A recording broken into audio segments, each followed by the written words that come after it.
नमस्कार, मैं सुनील कुमार आपका स्वागत करता हूं आपके अपने चैनल क्या ऐसा होता है में। दोस्तों, सबसे पहले बेहद जरूरी जानकारी। दोस्तों, 26 फरवरी की महाशिवरात्रि है। भगवान शिव जी का सबसे प्रिय दिन, सबसे प्रिय व्रत।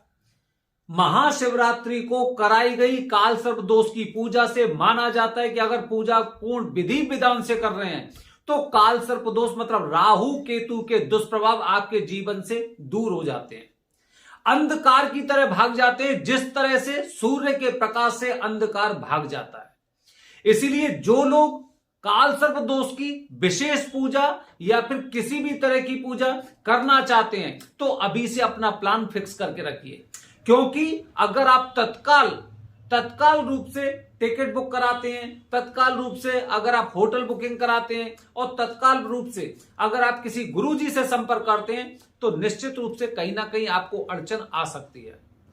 दोस्तों, विशेष मुहूर्त और विशेष गुरुजी, विशेष स्थान यही है क्योंकि ब्रह्मा विष्णु महेश साक्षात रूप से यहां पर विराजमान है। तो पहले से प्लान करके रखिए, फिर मत कहना कि अगर जानकारी हमें पहले मिल जाती तो हो सकता है हम विधि विधान से सारी चीजों को सुनियोजित तरीके से आगे बढ़ते या फिर उस पर अमल करते, आगे करते। दोस्तों, मेरे पास फोन आते हैं, क्या मंगल दोष की पूजा मंगलनाथ मंदिर में हो रही है? क्योंकि हमारे तरफ, हमारे आसपास हमारे गुरुजी हमें बताते हैं कि अभी आपको किसी भी तरह की पूजा नहीं करनी चाहिए। ये लोग कहते हैं, मैं नहीं कह रहा हूं आपसे, लोग कहते हैं। दोस्तों, कुंडली दोष से संबंधित हर प्रकार की पूजा आप निश्चित रूप से कर सकते हैं।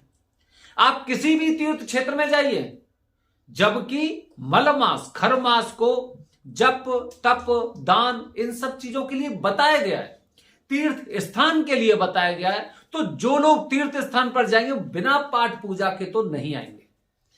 इसीलिए दोस्तों, मैं आपको दोबारा से बता रहा हूं, क्योंकि करीब 15 दिन इस महीने में निकल चुके हैं खरमास के, अभी 15 दिन और बचे हैं। आप में से अगर कोई मंगल से संबंधित, मंगल दोष से संबंधित परेशानियों के शिकार हैं या फिर आपको कुछ ऐसे लक्षण दिखाई दे रहे हैं तो चूकिए मत, मंगलनाथ मंदिर में जाकर मंगल दोष निवारण की पूजा करिए या मंगलनाथ की पूजा करिए, आपके जीवन में मंगल ही मंगल के लिए।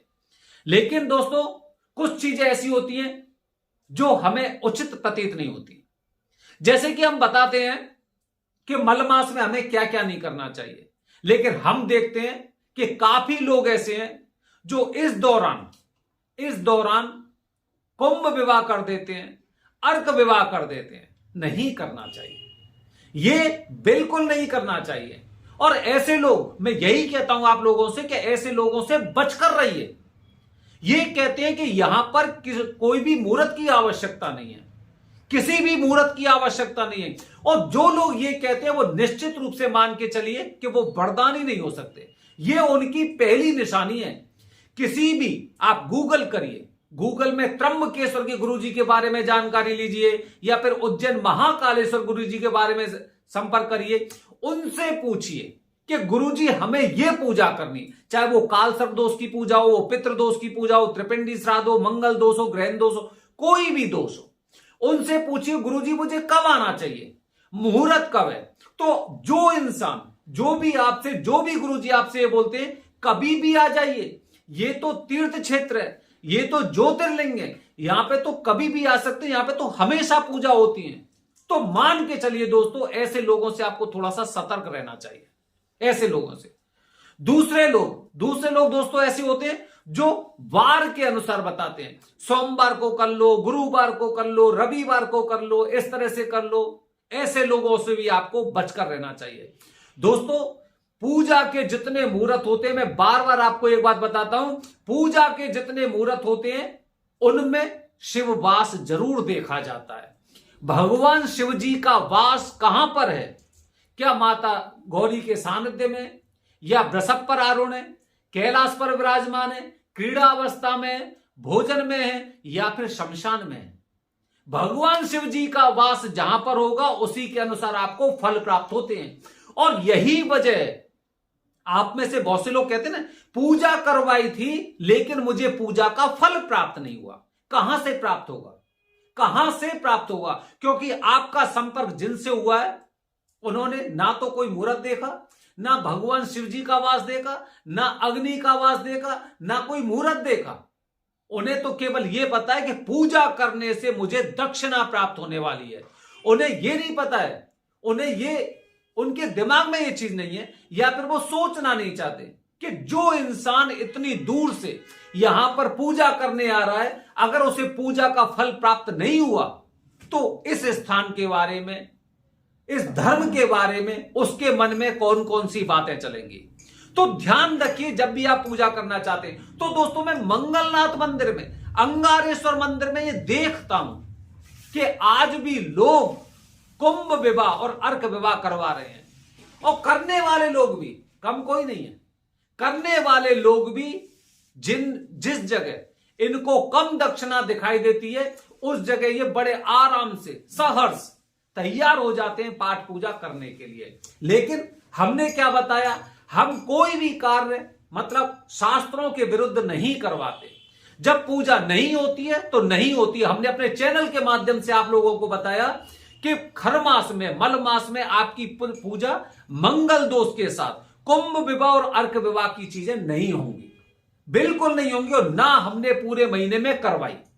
तो दोस्तों, आपको सतर्क रहना चाहिए। अच्छा, जो लोग कुंभ विवाह या अर्क विवाह नहीं करना चाहते हैं, मतलब शादी हो चुकी है या फिर अभी शादी का कोई योग नहीं, उससे पहले करवाना चाहते हैं, तो वो लोग निश्चित रूप से यहां पर पूजा कर सकते हैं।